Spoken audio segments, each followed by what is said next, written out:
हाँ वालों ठीक है। देखो लास्ट लेक्चर में हमने क्या क्या पढ़ा था, हमने बेसिक कुछ बातें की थी। कूलम्स लॉ याद है?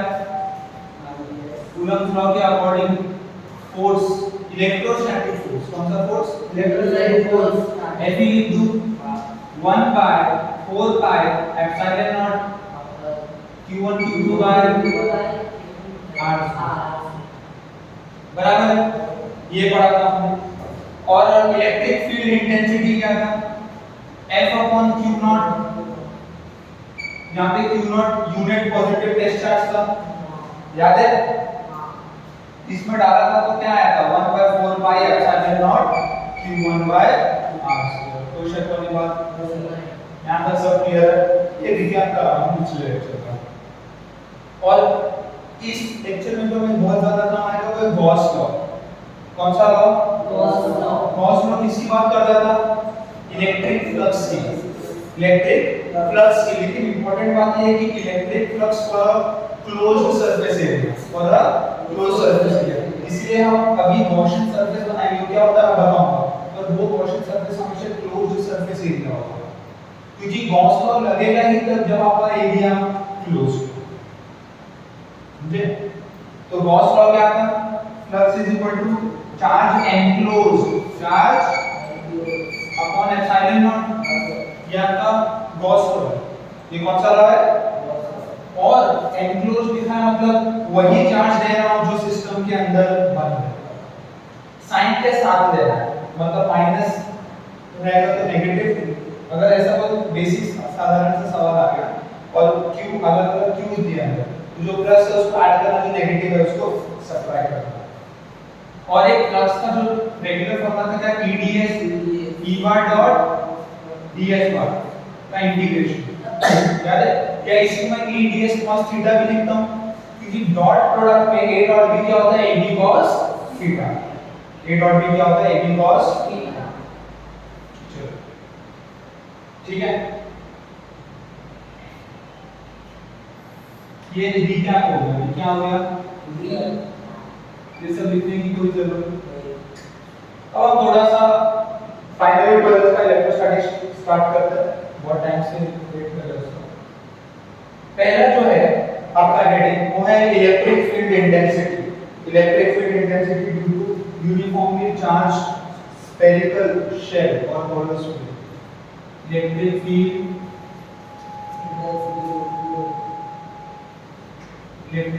Intensity due to what? uniform charge, Due to a uniform charge, uniformly charged and uniformly charged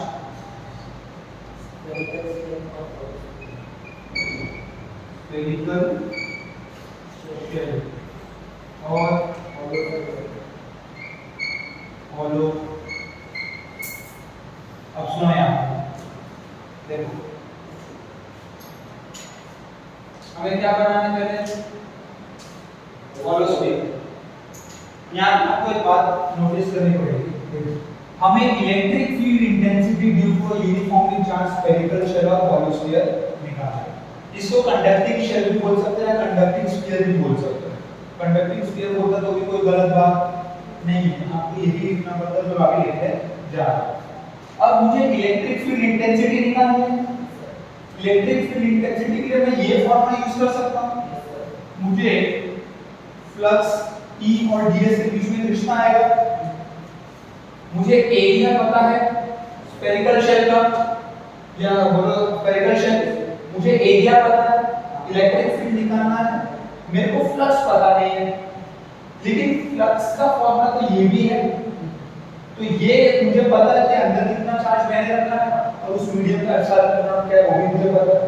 अगर मीडियम हो तो यहाँ क्या आ जाएगा, और अगर वैक्यूम है तो K1 हो जाएगा। और मैं भी प्रूव भी करूंगा कि मेटल से लेके इंफिनिटी क्यों लिखा था, याद है? मेटल से लेके क्या लिखा था? इंफिनिटी। वो क्यों लिखा था वो अभी हम लोग चेक करेंगे। चलो इसका डेरिवेशन शुरू करें। मान लो आपने एक स्फेरिकल शेल लिया, क्या लिया? स्फेरिकल शेल, उसका रेडियस मान लो capital R. Capital R. Radius क्या है? Capital R. कोई शक वाली बात? नहीं। कोई दिक्कत? अब देखो, मान लो आपको इस पॉइंट पे इलेक्ट्रिक फील्ड इंटेंसिटी निकालनी है। किस पॉइंट पे? इस पॉइंट पे क्या निकालना है? Electric field intensity. ये पूरा स्फीयर, इस पे कितना इलेक्ट्रिक फील्ड इंटेंसिटी लगा रहा होगा ये मुझे जानना है। अब अंदर से ये पूरा फोकल है क्योंकि बॉल है, तो इसके जो भी चार्जेस होंगे सब सरफेस पे होंगे। हाँ ना बोले? कोई शक वाली बात नहीं। इसके सारे चार्जेस होंगे सरफेस पे। अब देखो, ये एक इसको दूर भगाएगा, ये इसको दूर भगाएगा, ये इसको दूर भगाएगा, ये इसको दूर भगाएगा। तो ऐसे हर एक चार्ज का कुछ ना कुछ इस पे असर होगा, सब इसको रिपेल करेंगे और सबका डायरेक्शन अलग होगा और मुझे सबका वेक्टर सब निकालना पड़ेगा, जो कि बहुत मुश्किल काम है। तो मैं ट्रेडिशनल मेथड से इसका इलेक्ट्रिक फील्ड इंटेंसिटी नहीं निकाल सकता, थोड़ा इनोवेटिव जाना पड़ेगा, जो कि कोई डिफिकल्ट नहीं। तो मैंने थोड़ा सा क्या सोचा, ये मान लो आपका पॉइंट है, इसका डिस्टेंस मान लो स्मॉल आ रहा है, इसका डिस्टेंस कितना है? इसका डिस्टेंस कितना है? Smaller distance. यहां से मैं एक नया स्फीयर बना लेता हूं और इसी को मैं बोलूंगा गॉसियन सरफेस। क्या बोलूंगा?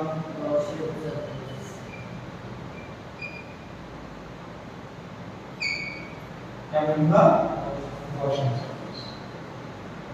देखो ये पूरी तरह से एनक्लोज्ड है और अगर आप देखोगे तो इस पॉइंट पे जो इलेक्ट्रिक फील्ड होगा वो इसी पॉइंट पे होगा, वो भी इसी पॉइंट पे होगा, वो भी इसी पॉइंट पे होगा, क्योंकि इलेक्ट्रिक फील्ड किस पे डिपेंड करता है? r स्क्वायर पे, और r सबका कांस्टेंट है, r सबका कांस्टेंट है और ये टोटल चार्ज भी सब के लिए सेम ही है क्योंकि ये सिमेट्रिकल स्फेरिकल है। ठीक है, हॉलो स्फीयर दे तो सिमेट्रिक होगा, इसमें आपको कोई टेंशन नहीं करने वाला। गॉसियन सरफेस मान लो। अब देखो, अब मेरे को क्या क्या चाहिए इलेक्ट्रिक फील्ड निकालने के लिए? मुझे एक फॉर्मूला पता है इलेक्ट्रिक फील्ड का, या फ्लक्स बोल दो। फ्लक्स का एक फॉर्मूला क्या होता है? Integral of E bar dot ds बार। अगर मैं यहाँ पे एक छोटा सा एरिया मान लूं, क्या मान लूं? इसका क्या एरिया वेक्टर ऐसा है? हाँ ना बोले? मैंने पहले ही बताया है जो एरिया वेक्टर होता है वो एरिया के परपेंडिकुलर होता है। जैसे ये ब्लैक बोर्ड है, ये ब्लैक बोर्ड एक प्लेन में है, मान लीजिए xy प्लेन है, तो अगर ये xy प्लेन में है तो इसका एरिया वेक्टर z एक्सिस में होगा। इसका एरिया वेक्टर क्या होगा? मतलब ऐसे, समझे? बोर्ड से बाहर और बोर्ड से अंदर। आपको जो वेक्टर लेना होता है एरिया का, वो एरिया के हमेशा परपेंडिकुलर होना चाहिए। अगर ये बोर्ड सरफेस है तो इसका एरिया वेक्टर ऐसा है, इसके अलावा होने वाला नहीं। क्यों? क्योंकि आपको इलेक्ट्रिक फ्लक्स निकालना है। इलेक्ट्रिक फ्लक्स के लिए जो एरिया चाहिए होता है वो परपेंडिकुलर ही चाहिए। देखो ये सरफेस है, ये क्या है? और मैं यहीं से इलेक्ट्रिक फील्ड पास करूं तो सरफेस के अंदर से कुछ जाने वाला है। जब मैं ऐसे पास करूंगा तब तो सरफेस के अंदर से जाएगा, नहीं समझ? जब मैं ऐसे पास करूंगा तभी तो इस सरफेस के अंदर से जाएगा। इसीलिए कोई भी सरफेस ही हम परपेंडिकुलर ले, इसका परपेंडिकुलर ये है। क्या इलेक्ट्रिक फील्ड भी इसी तरफ है? इलेक्ट्रिक फील्ड भी देखो, आप देखोगे तो इलेक्ट्रिक फील्ड ऐसा ही आ रहा है, मतलब आपको बनाने की जरूरत नहीं है, क्योंकि आपका इलेक्ट्रिक फील्ड है। अगर यहाँ पे चार्ज रखूंगा तो दूर भागेगा, यहाँ पे चार्ज रखूंगा तो यही तरीका था इलेक्ट्रिक लाइंस ऑफ फोर्स बनाने का, याद है? ये तरीका क्या था? इलेक्ट्रिक लाइंस ऑफ फोर्स बनाने का। ये क्या तरीका था इलेक्ट्रिक लाइंस ऑफ फोर्स बनाने का? बंद कर दो अच्छे से। चलो अब यहाँ से देखो, ये आपका क्या है? ये बात यहाँ देखो, ये सब आपकी क्या है? इलेक्ट्रिक फील्ड है। अगर मैं इसकी बात करूं तो क्या दोनों पैरेलल है? मतलब इनके बीच का थीटा, इनके बीच में कोई एंगल नहीं, इनके बीच में कोई एंगल। इनफैक्ट अगर मैं यहाँ पे मान लो एक एरिया लूं तो इसका ds बार ऐसा और इसका इलेक्ट्रिक फील्ड भी ऐसा। अगेन एंगल क्या होगा 0, एंगल क्या होगा 0 तो एंगल हमेशा ही 0 रहने वाला। कोई डाउट वाली बात है यहाँ तक कुछ भी शक हो रहा है? E ds cos थीटा को मैं ऐसा रखता हूँ E ds cos थीटा, ये डॉट E डॉट ds को मैं E ds cos थीटा लिख सकता हूँ। मैंने आपको पहले बताया है पूरे गॉसियन सरफेस में इलेक्ट्रिक फील्ड हमेशा सेम रहता है। अरे यहाँ ले लो, यहाँ ले लो, यहाँ ले लो, यहाँ ले लो, कोई फर्क पड़ने वाला क्यों फर्क पड़ेगा? क्योंकि सब सेम ही डिस्टेंस पे और ये सिमेट्रिक स्फीयर है, तो जितना यहाँ लगाएगा उतना यहाँ भी लगाएगा, उतना यहाँ भी लगाएगा, उतना यहाँ भी लगाएगा, कोई डरने वाली बात। तो आपका काम तो एक आसान होगा कि ये कांस्टेंट है एक्चुअली में, अगर ये कांस्टेंट है तो ये इंटीग्रेशन के बाहर, अगर ये कांस्टेंट है तो ये इंटीग्रेशन के। अब देखो थीटा क्या है 0, अगर पहले यहाँ लिख लेते हैं थीटा क्या है, अगर थीटा 0 तो cos थीटा कितना होगा 1, तो आपको इसकी भी कोई चिंता करने की जरूरत नहीं, ये अपने आप समझ जाएगा। अब देखो तो ये इंटीग्रल E ds हो गया और उसमें से E कांस्टेंट है तो वो इंटीग्रल के ds बाहर। अब क्या बचा ds, क्या बचा? अब एरिया क्या है? एरिया ऑफ स्फीयर क्या होता है? एरिया ऑफ स्फीयर क्या होता है? 4 pi r square. 4 pi r अब ये भी एक डाउट है क्या सर? मेंसुरेशन वापस पढ़ा, ऐसा नहीं 4 पाई r स्क्वायर। अब देखो ये छोटे छोटे एरिया का समेशन है, मुझे एक बात बताओ ये छोटे छोटे एरिया का क्या है समेशन, मतलब ये ds छोटा ले लिया, ये ds मिला के पूरा एरिया देगा, तो बेसिकली ये रिप्रेजेंट ही करता है पूरे गॉसियन सरफेस के एरिया को। किसके सरफेस के एरिया को? तो गॉसियन सरफेस का एरिया क्या है 4 pi r square, small r square, क्योंकि गॉसियन सरफेस का रेडियस मैंने स्मॉल r, गॉसियन सरफेस का रेडियस मैंने। अब देखो ये आपका फाई, ये इक्वेशन नंबर 1, यहां तक आना कोई बड़ी बात नहीं, आपको ये पता होना चाहिए कि गॉसियन सरफेस कैसा लेना है। एक बात याद रखना कि गॉसियन सरफेस कैसा लेना है, इसमें कोई रोक टोक नहीं, इस पे कोई भी रोक टोक, वो क्लोज होना चाहिए। क्या होना चाहिए? क्योंकि गॉस लॉ लगता ही है जब आपका एनक्लोज्ड सिस्टम, नहीं तो गॉस लॉ लागू ही नहीं होगा।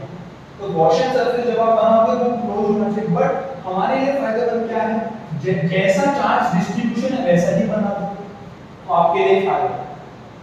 मैं क्या करता यहाँ पे पैरेलल बना देता पर मेरी मुश्किलें बढ़ जाती, वो करने की कोई जरूरत नहीं। आपके बुक में भी आसानी से ऐसे ही दिया और ऐसे ही लिखोगे तो अच्छा रहेगा। अब आगे देखो, ये देखो फ्लक्स का एक नॉर्मल फॉर्मूले के थ्रू आया, ये फॉर्मूला क्या है फ्लक्स का E dot ds, E bar dot ds। अब देखो अब मैं गॉस लॉ से भी फ्लक्स निकाल सकता हूं, गॉस लॉ से भी। मान लो यहां पे चार्ज q है, चार्ज क्या है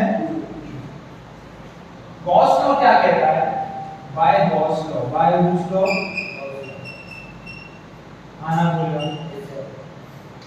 गॉस लॉ कहता है कि आपका जो फ्लक्स है वो charge enclose upon epsilon not है, चार्ज एनक्लोज यहां पे कैपिटल Q मान लो अपॉन एप्सिलॉन। अगर ये वैक्यूम में रहा तो, अगर ये मीडियम में रहा तो क्या आएगा, क्या आएगा? और लिख दो इन मीडियम इन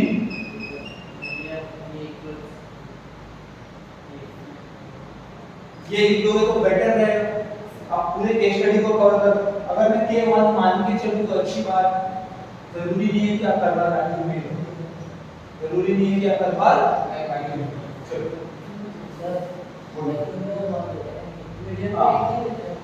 सॉरी ये वैक्यूम मीडियम में 80 हो ऐसा जरूरी, अलग अलग मीडियम का तो एक ये मीडियम में कॉर्नर पे के ना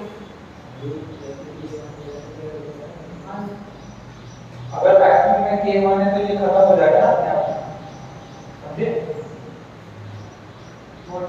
वाटर में 80 है, अलग अलग जगह अलग अलग रहेगा, कोई भी दो मीडियम का सेम होने वाला नहीं है। हम वैसे भी आपके ऊपर ज्यादा लेट नहीं, ठीक है? आगे बढ़ो। क्या मुझे ये मिल गया और ये मिल गया, दोनों ही फ्लक्स बयान कर रहा है, तो दोनों को इक्वेट कर दूं। तो क्या लिख दूं मैं, E 4 pi r square, 4 pi r square is equal to q by epsilon naught k, q by epsilon naught k। तो यहां से E क्या आ गया, q upon 4 pi r square epsilon naught k, जब E आ गया 1 by 4 pi epsilon naught q upon r square. क्या ये यही फॉर्मूला, यही फॉर्मूला? अगर आप बात ध्यान से सुनो, मैं अगर इसको दूर से देखूं तो ये पॉइंट चार्ज ही दिखेगा, नहीं समझ? ये स्फीयर है, मैं इससे जितना दूर जाते जाऊंगा मुझे पॉइंट चार्ज ही दिखेगा। अगर मैं इससे बहुत दूर चला गया तो स्फीयर के लिए फॉर्मूला बदलने वाला नहीं है, वही है, ठीक है? आपको कुछ नया याद करने की जरूरत नहीं है, पर याद होना। अभी हम r डिस्टेंस पे आगे हैं, देखो ये क्या है, ये electric field due to a spherical hollow sphere, due to a hollow sphere at distance r, electric field due to hollow sphere at distance, जब मैं r डिस्टेंस दूर गया तो मुझे इतना इलेक्ट्रिक फील्ड महसूस हो रहा है, इतना इलेक्ट्रिक फील्ड महसूस हो रहा है। अब मैं क्या बोलूंगा, मान लो आई एम ऑन सरफेस, मैं इसी पे बैठा हूं, सरफेस पे बैठा हूं, ठीक है? अगर आप सरफेस पे ही हो, अगर आप इस पे हो तो आपका r स्क्वायर किस में बदल जाएगा, कैपिटल r स्क्वायर, है ना? r क्या हो जाएगा, कैपिटल। एक उससे पहले एक बात और डिस्कस करें, क्या सारे चार्जेस सरफेस पे, सरफेस चार्ज डेंसिटी याद है? हां, क्या होगा, sigma equal to q upon k, q upon k। a क्या है यहां पे, a दिया 4 पाई r स्क्वायर, 4 पाई मतलब ये मेटल स्फीयर का सिग्मा है या सरफेस चार्ज डेंसिटी। क्या ये सरफेस चार्ज डेंसिटी, कोई शक वाली बात नहीं है? अगर ये सरफेस चार्ज डेंसिटी है तो यहां से q क्या आ गया, सिग्मा 4 पाई r स्क्वायर, इसको इसमें पुट करो तो फाइनल e की वैल्यू क्या आएगी, e 1 by 4 pi epsilon naught k। देखो k आपको हो सकता है बुक में ना दिया हो, पर कोई गलत बात नहीं, वो वैक्यूम मान के चल रहे हैं इसलिए k1 है, आप इसमें भी k1 डालोगे तो वही फॉर्मूला बनेगा, कोई गलत बात। उल्टा k इतना अच्छी बात है क्योंकि जरूरी नहीं हो कि आप हमेशा तो k से याद रहना चाहिए फॉर्मूला, और सवाल में जो दिया उस हिसाब से k लिखना चाहिए। अगर कुछ नहीं दिया तो k को क्या मानो, पर k याद रहना चाहिए। अब देखो q क्या होगा, sigma 4 pi capital r square divide by 4 r small r। अब देखो यहां से कुछ 4 पाई कट हो रहा है ना, तो ये क्या बचेगा 1 bye epsilon naught k, sorry sigma bye epsilon naught k r square by ये है इलेक्ट्रिक, ये फॉर्मूला याद होना। सरफेस चार्ज डेंसिटी है क्या, हाँ ये सरफेस चार्ज डेंसिटी, मतलब ये स्फीयर इसके सरफेस पे चार्जेस है, अगर इसके सरफेस पे चार्जेस है तो उनका डिस्ट्रीब्यूशन कैसा है, मतलब एक जगह में बहुत ज्यादा इकट्ठा है या यूनिफॉर्मली है, यहाँ पे कैसा है यूनिफॉर्मली, और कितना है इतना। तो ये किसके लिए हो गया, मीडियम के लिए, किसके लिए हो गया, तो यहाँ पे क्या है 2, और वैक्यूम के लिए क्या आएगा, sigma upon epsilon naught R square by, कोई बड़ी बात, सिंपल ही बात पढ़ा।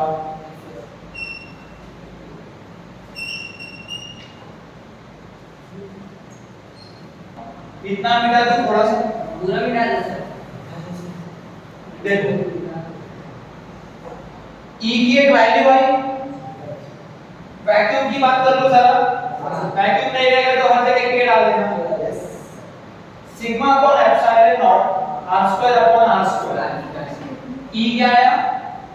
Sigma upon epsilon not, sigma upon r square upon r, ऊपर कौन सा कैपिटल का r स्क्वायर अपॉन, अब देखो on surface of sphere, on surface of sphere, अगर आप सरफेस पे हो तो आपका स्मॉल r कैपिटल R बराबर हो गया, क्योंकि देखो स्मॉल r है क्या, आप सेंटर से कितना दूरी पर हो, सरफेस पे मतलब आप सेंटर से रेडियस की दूरी पर हो, नहीं समझे, आसान चीज है। स्मॉल r क्या है, आप सेंटर से कितने दूर पे हो, वही स्मॉल r, और कैपिटल R क्या है, रेडियस। अगर मैं स्फीयर के सरफेस पे ही आके बैठ जाऊं तो मैं सेंटर से रेडियस दूरी तो आया, सेंटर यही तो आ रहा है मेरा, ये कैपिटल R है, ये बड़ा स्मॉल r, नहीं समझे ना। जब आप सरफेस पे आओगे मतलब आप सेंटर से रेडियस दूरी आए हो, तो आपका r small r capital R, यानी कि E आ जाएगा sigma upon epsilon not into चाहे r स्क्वायर लिख दो या कैपिटल R, तो कैसे हो जाएगा? यस, तो आएगा sigma by epsilon on surface, और अगर ये वैक्यूम की बात है, इसको आप सिग्मा बाय एप्सिलॉन नॉट के ही मीडियम में, किसमें, मीडियम, और वो k क्या हो जाएगा वैक्यूम में, 1, वो k क्या हो जाएगा वैक्यूम में, 1, तो ऑब्वियसली ये अपने आप आ गया। तो k के साथ याद रखने में कोई बुराई नहीं। अब आगे बढ़ो, इनसाइड द सरफेस, आज कैसे इनसाइड द स्फीयर।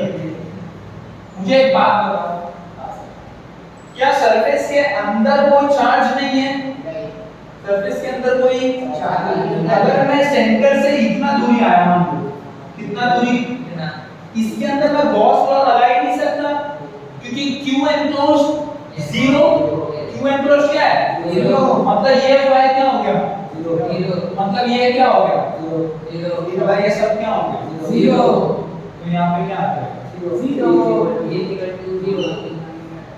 स्फीयर के अंदर कोई इलेक्ट्रिक फील्ड नहीं है, इसीलिए मैंने मेटल के लिए k को इनफाइनाइट रखा, समझे, मेटल के लिए k को क्या रखा इनफाइनाइट, यहाँ पे इनफाइनाइट रखोगे तो E क्या आएगा 0, बट आपको लॉजिक क्या देना है, E is 0 because there are no charges inside the sphere, no charges inside the sphere, कोई शक वाली बात नहीं है, आना बोले, यस सर। यहाँ पे आपका electric field intensity due to uniformly charge spherical shell का कॉन्सेप्ट, आपको तीनों केस पर देखो ये पता लग गया, उसके बाद तो कोई बात है ही नहीं। अगर उसने सरफेस पे बोल दिया तो आर और आपको बराबर मान लेना, अंदर बोल दिया तो 0 ही है, तो मेन तो कहानी यही जो आपको याद होनी चाहिए, और याद नहीं आ रहा है बाय चांस, याद होना चाहिए, इसमें कोई शक वाली बात नहीं है। मान लो बाय चांस याद नहीं हो रहा तो 2 मिनट के अंदर ये तुरंत डिराइव करना है, ज्यादा टाइम नहीं लगना चाहिए, फटाक से ये थीटा 0 cos थीटा सब मान होना चाहिए, तुरंत E 4 pi r square, 5 E 4 pi r square, और यहाँ पे ये इक्वेट करके तुरंत फॉर्मूला आना, ज्यादा टाइम लगना, और वो प्रैक्टिस से आएगा। डेरिवेशन क्या है, डेरिवेशन के लिए आ सकता है या सिर्फ न्यूमेरिकल आ सकता है, ये फॉर्मूला है ना, मतलब वो से रिटर्न नहीं आएगा ना, मतलब कुछ भी आ सकता है। सर बोर्ड एग्जाम में इंपॉर्टेंट टॉपिक है ये, किसी भी फॉर्मेट में एमसीक्यू में भी पूछ सकता है, डायरेक्ट ऐसा 4-5 फॉर्मूला दे देगा, बोलेगा स्फेरिकल शेप का बताओ, ठीक है, तो ये आप लोग नोट करो, ये नोट को ले सकते हो। अब यहां सुनो, एक मिनट बाद में नोट करना, थोड़ा सा एक नए नए शेप की बात कर रहे हैं। स्फीयर का समझ में आ गया? Yes sir. कोई डाउट है क्या? नहीं। आसान है? Yes sir. प्रैक्टिस करने पे आ जाएगा? Yes sir. आना बोलिए। Yes sir. चलो अब जाते हैं वायर की तरफ। किसकी तरफ? वायर। और वो वायर है infinitely long straight charged wire. मतलब वो लॉन्ग है और इनफाइनाइटली लंबा है, कोई लेंथ उसका डिसाइड नहीं है। ठीक है, इनफाइनाइटली लॉन्ग स्ट्रेट वायर है। वायर कैसा होता है? सिलेंड्रिकल। वायर कैसा होता है? सिलेंड्रिकल। ठीक है, तो हम जूम करके देखेंगे तो दूर से देखने पे एक लाइन दिखता है। Yes sir. दूर से देखने पे एक लाइन दिखता है, तो हम उसका इलेक्ट्रिक फील्ड लाइन बनाएंगे। जब याद है ना इलेक्ट्रिक फील्ड के लाइंस बनाते थे, तो उसको एक लाइन सोर्स ऑफ मान के बनाएंगे। मैं बता दूं मैं क्या बोलूं। ये मिटा दूं? हां सर। इसको जरा अच्छे नेट में हां सर मिला है सर रेडी। कैसा हो गया?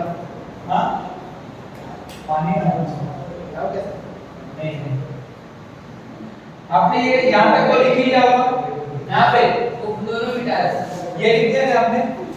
ये वाला सब लिख दिया? क्या सर बोल कर गया। क्या पानी हो गया। हाँ जाओ भर गया। ठंडा। अब यहाँ सुनो, यहाँ सुनो, यहाँ सुनो, यहाँ मैं यहाँ हूँ।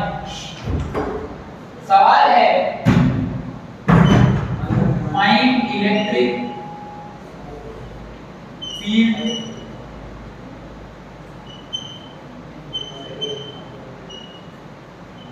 आपको क्या निकालना है? Electric field intensity due to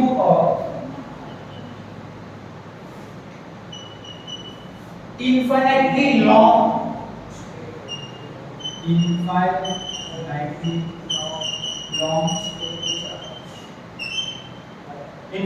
long और क्या दिया है?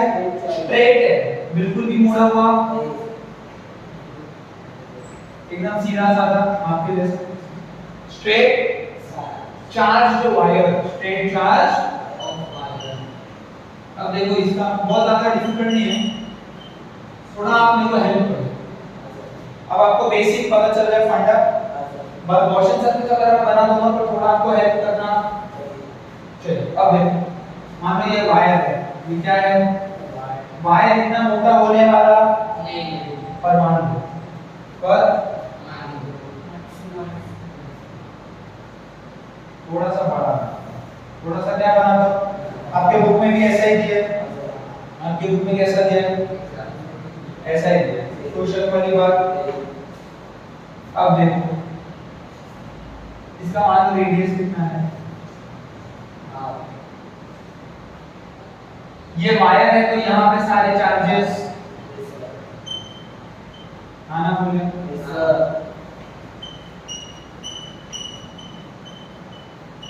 और इनफाइनाइट ऊपर जा रहा है और इनफाइनाइट नीचे जा रहा है। मान लो मुझे इस पॉइंट पे इलेक्ट्रिक फील्ड निकालना है।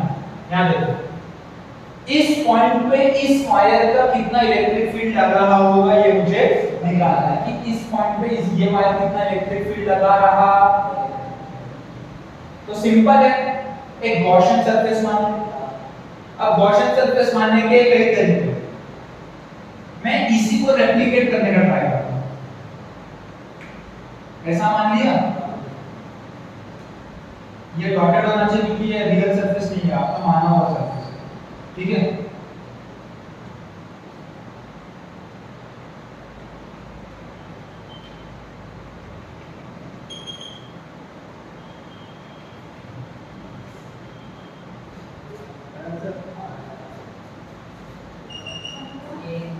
यहाँ सुनो, मैंने गॉसियन सरफेस बना लिया है। क्या बना लिया है? Gaussian surface. अब इसका डिस्टेंस सेंटर से स्मॉल r मान लूं। कितना मान लूं? Small r। अगर आप ध्यान से देखो तो ये दो लाइन लग रहे हैं जहां से चार्जेस लगे हुए हैं। तो इसका इलेक्ट्रिक फील्ड ऐसा आना होगा, आना होगा, और इसका इलेक्ट्रिक फील्ड यहां आ रहा होगा। एक्चुअली आप वापस देखोगे तो बीच में कोई इलेक्ट्रिक फील्ड नहीं है। वापस से अंदर कोई इलेक्ट्रिक फील्ड नहीं है। अब देखो, अब यहां पे ये अगर मेरा गॉसियन सरफेस है, ये क्या है? Gaussian surface. गॉसियन। Surface.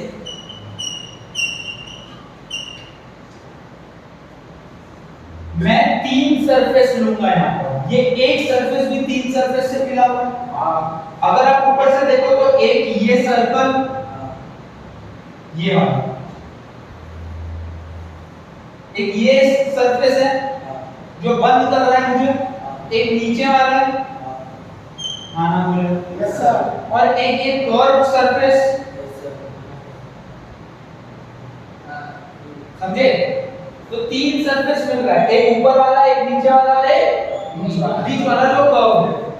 कोई दिक्कत नहीं है। इसको मान लो S1, इसको क्या मान लो? इसको क्या मान लो? S2, और इसको मान लो, S3, इसको S1 मान ले, इसको S2 मान ले, इसको S3. S1 का सरफेस एरिया ऐसा होगा ds1, S2 का सरफेस एरिया ऐसा होगा और S3 का ऐसा होगा। तो शक वाली बात ये अब तो सबको आ गया ना, ये क्या लगता है कैसे निकालते हैं परपेंडिकुलर। पहला क्या करता हूं मैं बताओ, इलेक्ट्रिक फ्लक्स किस फॉर्मूले से या कॉस से? फॉर्मूले से। पहला फॉर्मूला को कॉस से इक्वेट करूंगा। अब देखो फ्लक्स होगा, यहाँ पे 3 सरफेस है, तो तीनों के इलेक्ट्रिक फ्लक्स को ऐड करूंगा, जो कि कोई डिफिकल्ट काम नहीं है। Integral of E bar dot ds bar for surface 1 plus E bar dot for surface 2, और मैं बोलूंगा integral of E bar dot for surface.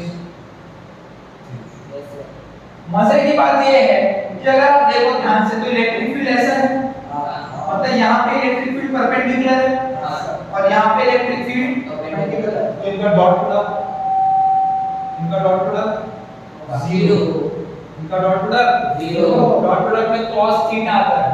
क्या आता है डॉट प्रोडक्ट में? cos theta. थीटा 90 तो cos 90, थीटा 90 तो cos 90 0. तो मेरे को ये दोनों की कोई चिंता करने की जरूरत नहीं है। और ये सही बात भी है। जब मैं इनफाइनाइटली स्ट्रेट ले रहा हूं तो मैं तो सिर्फ इलेक्ट्रिक फील्ड को यहां मान रहा हूं, बीच वाले पोर्शन में तो मैं इलेक्ट्रिक फील्ड को मान ही नहीं रहा हूं, तो यहां पे इलेक्ट्रिक फ्लक्स भी आना नहीं है। और वो हो भी रहा है। तो अगर आप देखोगे S1 के लिए थीटा क्या है? 0, थीटा क्या है? S1 के लिए थीटा क्या है? S2 के लिए थीटा क्या है? 90, खाली एक S3 है जिसका थीटा 90 नहीं है। 0। अरे ds3 बार यहाँ पे इलेक्ट्रिक फील्ड भी यहाँ पे, तो एंगल बीच में क्या है? पैरेलल है ना दोनों, दोनों पैरेलल है तो उनके बीच में कोई एंगल नहीं। अब देखो क्या ये थीटा 90 होने से ये पूरा टर्म 0 के बराबर हो गया? क्या ये थीटा 90 होने से ये पूरा टर्म 0 के बराबर। यहाँ तक क्लियर है? हाँ, सर। कोई डिफिकल्ट बात बता रहा हूँ नहीं, मतलब आपका जो फ्लक्स आएगा वो integral of E dot ds bar for surface 3।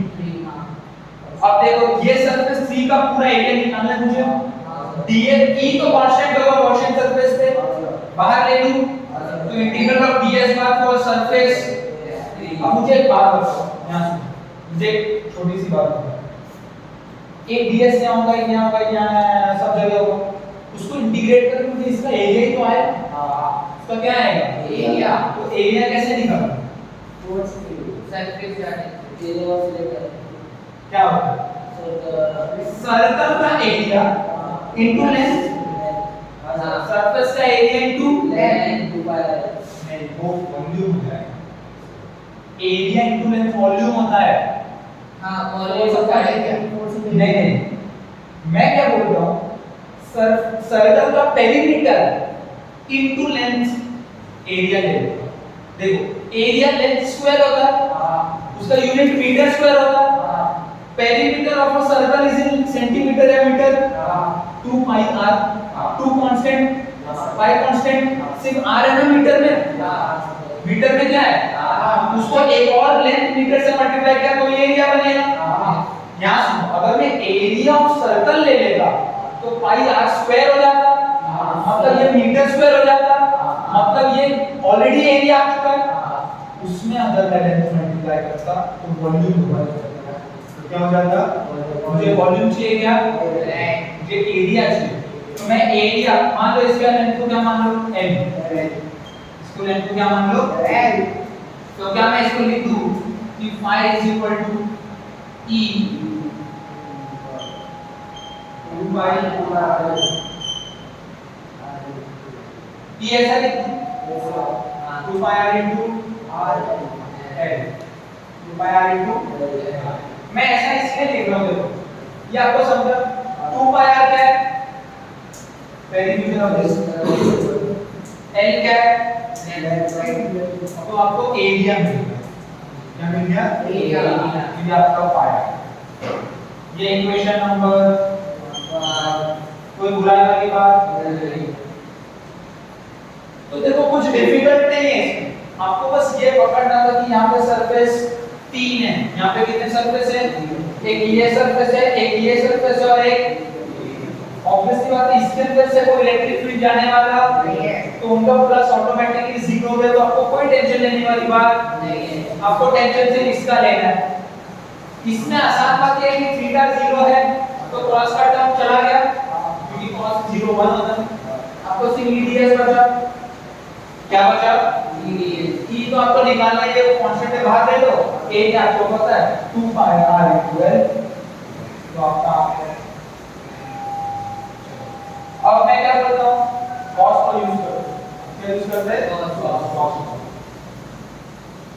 चलो बाय cos लो, बाय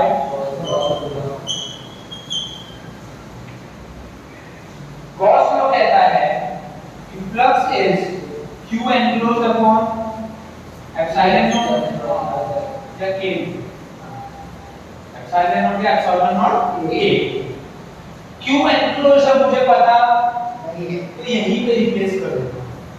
अगर आप ध्यान से देखो तो ये लाइन है, जो वायर होती है वो बहुत पतली होती है, इतनी मोटी ये तो मैं जूम करके दिखा रहा हूं, क्या करके दिखा रहा हूं, जूम पर इतनी मोटी होती। अब मुझे एक बात बताओ, क्या ये लाइन मान सकता हूं मैं, तो यहाँ पे लीनियर चार्ज डेंसिटी आएगा, यहाँ पे क्या आएगा लीनियर चार्ज डेंसिटी, ये लीनियर चार्ज डेंसिटी क्या है, लीनियर चार्ज डेंसिटी। मुझे लीनियर चार्ज डेंसिटी का फॉर्मूला बताओ, lambda equal to n upon 2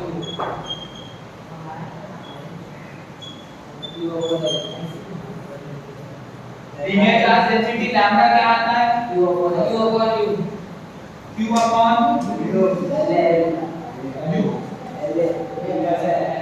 u क्या होगा, L है ना, अरे लीनियर अगर सरफेस में एरिया आया तो लीनियर में L आएगा, यहाँ पे क्या दूसरा L, कोई शक वाली बात नहीं है। चलो Q आया, क्या से Q क्या आ गया, लैम्डा, ये मिटा दूँ,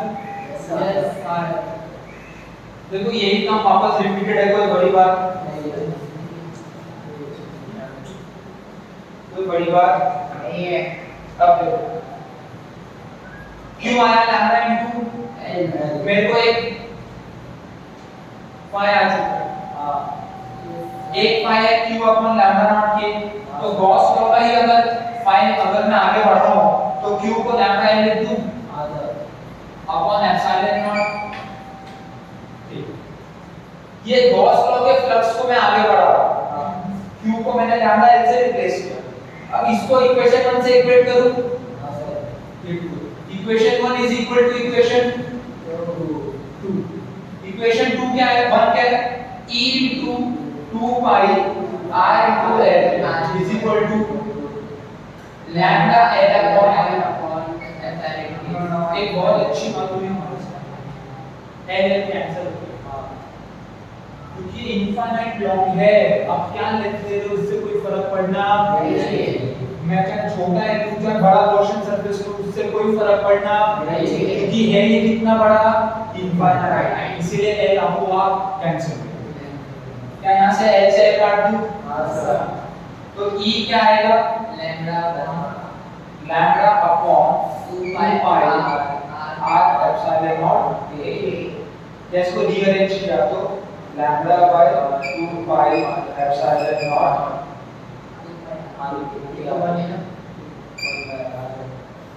इनसाइड अ मीडियम ये किसके लिए है? वैक्यूम प्ले क्या आएगा?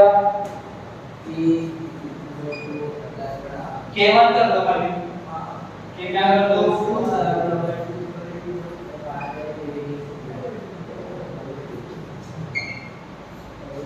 कोई शक वाली बात? आसान किसके ड्यू टू इनफाइनाइटली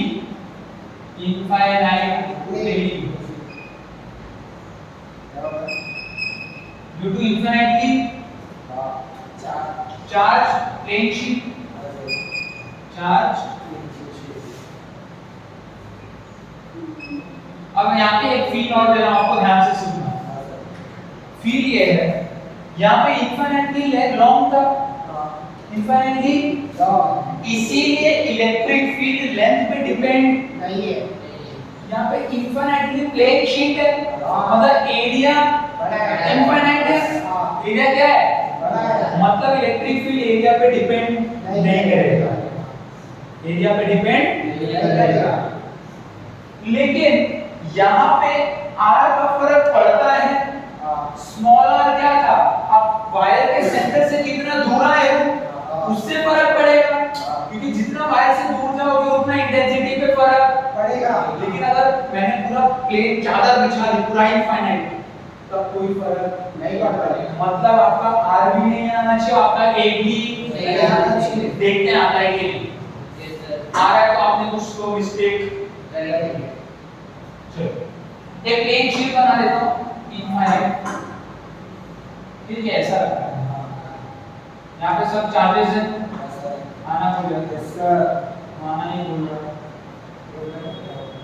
यहाँ पे क्या है? सब प्लेन ये सब चार्जेस है, यूनिफॉर्मली डिस्ट्रीब्यूटेड है, यूनिफॉर्मली। यहाँ पे सरफेस चार्ज डेंसिटी सिग्मा है। सरफेस चार्ज डेंसिटी क्या है? जो कि होता है Q अपॉन A। वो हम देखेंगे।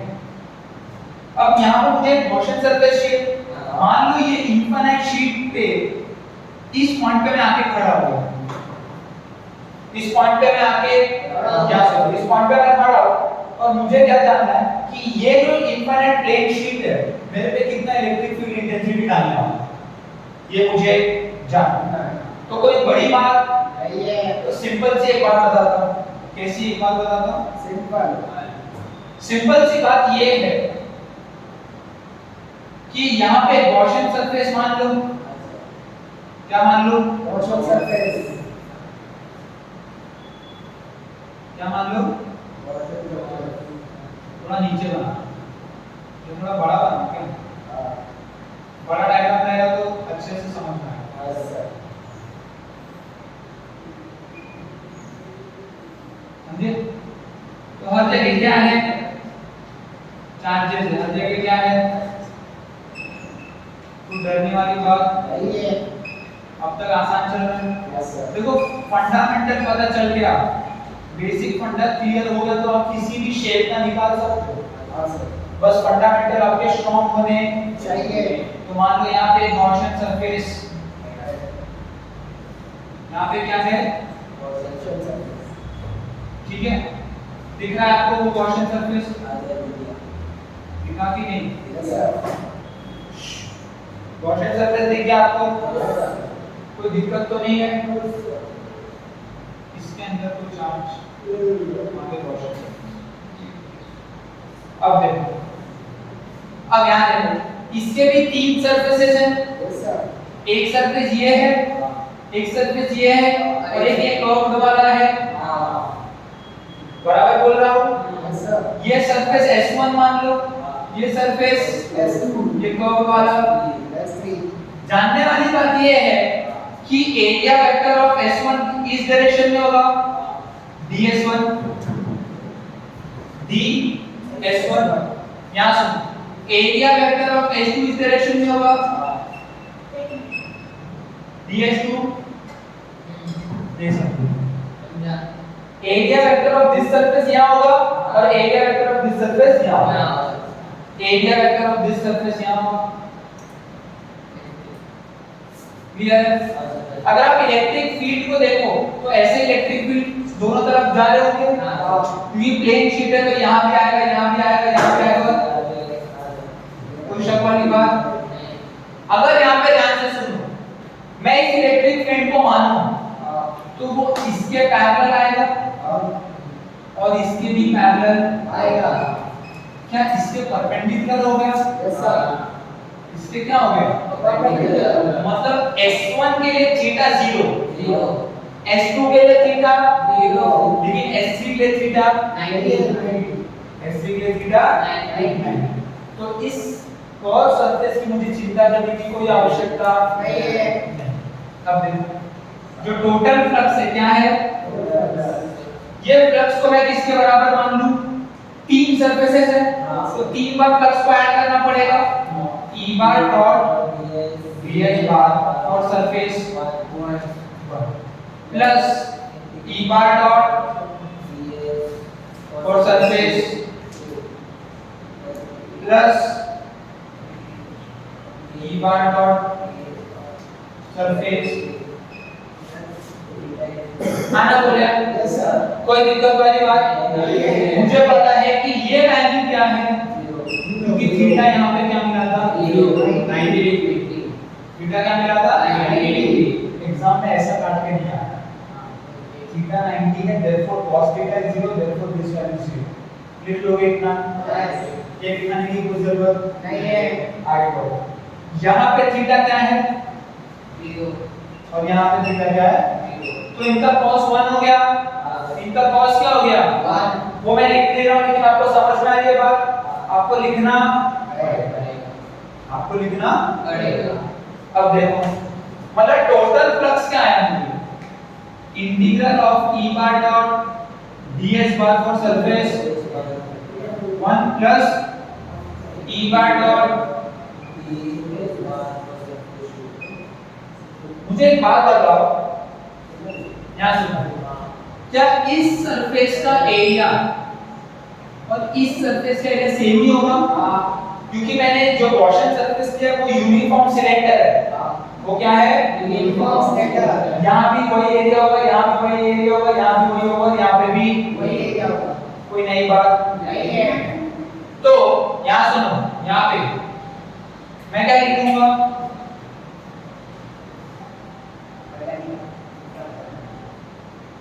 यहाँ पे थीटा 0 डिग्री है, मतलब cos क्या हो गया 1, तो cos लिखने की जरूरत नहीं है। E बार मैंने लिख दिया है इनटू ds क्या लिखूंगा, एरिया A मान लो, एरिया क्या मान लो, मुझे पता है कि एरिया लास्ट में कैंसिल होने वाला है, लास्ट में जैसे वहां पे लेंथ गया था यहाँ पे एरिया भी जाएगा, इसीलिए मैं उसकी कोई चिंता नहीं करता। ए ही मान लो, बाद में कटना ही है, क्या मान लो, तो इसका एरिया क्या है, वहां पे लेंथ l माना था, यहाँ पे एरिया a माना, वहां पे क्या माना था लेंथ कितना l, यहाँ पे क्या मानना है area a plus.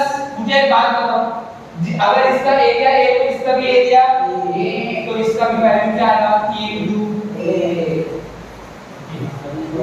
Into ds को इंटीग्रेट करने के बाद पूरा एरिया है, तो क्या हो गया, मुझे बताओ यहाँ तक कितने लोगों को कोई दिक्कत है, यहाँ तक कोई दिक्कत वाली बात नहीं है। क्लियर है, बेसिक बेसिक ही चल रहा है। अब मजा यहाँ से आएगा, ध्यान से सुनना, बाय बॉस बाय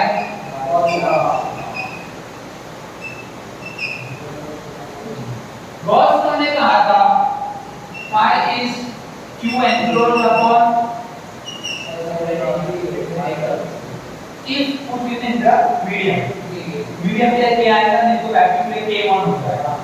अब यहाँ पे मैं तो बात करता हूँ सरफेस चार्ज डेंसिटी,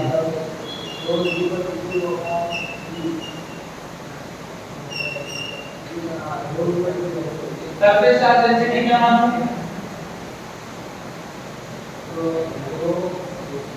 रो सिग्मा रो मॉड्यूल रो सिग्मा। यहाँ सुन, सरफेस चार्ज डेंसिटी क्या मालूम? सिग्मा मान लो आपका। हाँ, बाद में मुझे कुछ बोलोगे तो नहीं ना? Q enclose upon Q enclose upon A. अब मैं इसको इसमें डाल दूं। हाँ, तो नया पाई क्या है? क्यू एनक्लोज आया a इनटू सिग्मा। हाँ, तो इधर a इनटू अपॉन ये इक्वेशन 1 और इक्वेशन 2 यहाँ पर बैठा दो। हां सर, पक्का? यस सर, क्लियर ना? अरे हाँ ना बोलिए। हां, कब लिखिए? ओहो, यहाँ देखो इक्वेशन 1 किसके बराबर? 1 2 के बराबर। इन दोनों को इक्वेट करो, क्या आता है? ये कैंसिल हो जाएगा, ये कैंसिल हो जाएगा। A epsilon upon epsilon A cancel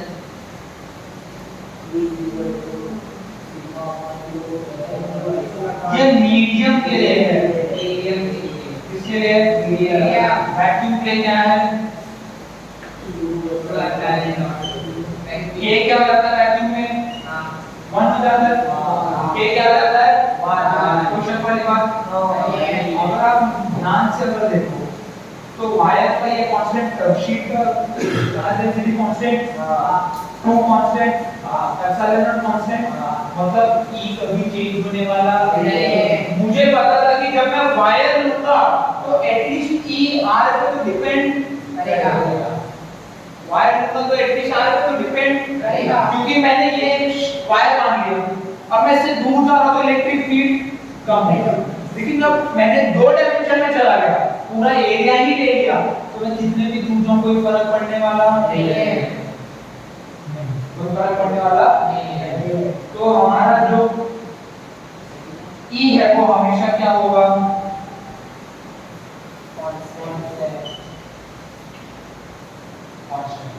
constant. I hope ये बात आपको समझ आ गई। यहाँ पे इलेक्ट्रिक फील्ड इंटेंसिटी की कहानी इलेक्ट्रिक फील्ड इंटेंसिटी 3 आपको सरफेसेस दी है, स्फेरिकल, वायर और शीट। स्फेरिकल का फॉर्मूला E सेम ही था, वन कैसा? 1/4 पाई epsilon naught q upon r²। उसमें सिग्मा डाल देते हैं, ठीक है। आपका दूसरा क्या था? वायर। वायर का क्या है? 1/2 या ये देखो लैम्डा के टर्म्स में भी देख लोगे तो कोई गलत नहीं है। λ/2 का एप्सिलॉन नॉट k * 1/r। इसमें इंपॉर्टेंट बात ये है कि l नहीं आएगा, 1/r आएगा। ये l कट जाएगा, ठीक है, क्योंकि वो इनफाइनाइटली लॉन्ग है। और आपका जो शीट है उसका फाइनल आता है σ/2 एप्सिलॉन। Simple, σ/2 epsilon, σ/2 epsilon. और ये हमेशा कांस्टेंट है, या इक्वल है जो हमेशा कांस्टेंट है। इतना होगा तो फिर आगे डिस्कशन करेंगे इलेक्ट्रिक पोटेंशियल एनर्जी।